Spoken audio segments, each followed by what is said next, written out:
Welcome to WCrypto. Hello, my friends. Welcome back to WCrypto.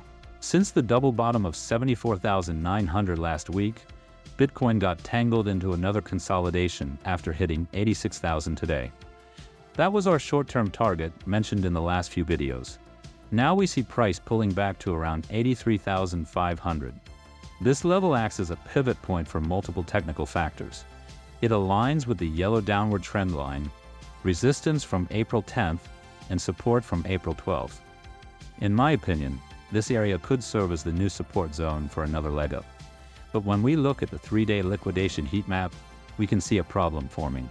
At around 83,500, new players have entered the market using roughly 50x leverage.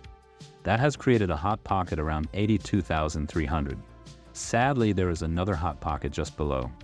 This comes from the same level, but with 25x leverage. That creates a new liquidation zone around 80,600. We know how this plays out. The market always punishes over-leveraged degen traders.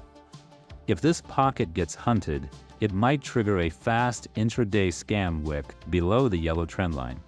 That would temporarily break structure and invalidate the recent daily uptrend. But such a move would likely be quick and unsustained.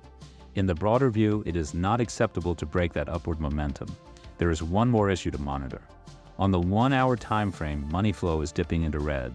This could lead to more prolonged consolidation in this range until stronger buy volume returns. Let us also not forget the ETF flows. Last Friday, institutional movement was neutral. ARK bought 11.3 million while Bitwise sold 12.3 million. Net result?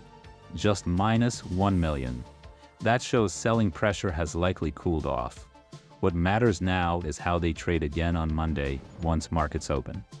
That is it for today. I will keep you updated daily. If you want real-time trading thoughts, entries, exits, and more, join the free Discord. Click the like button if this video added value. And of course, subscribe and tap the notification bell to stay in the loop. And see you in the next one.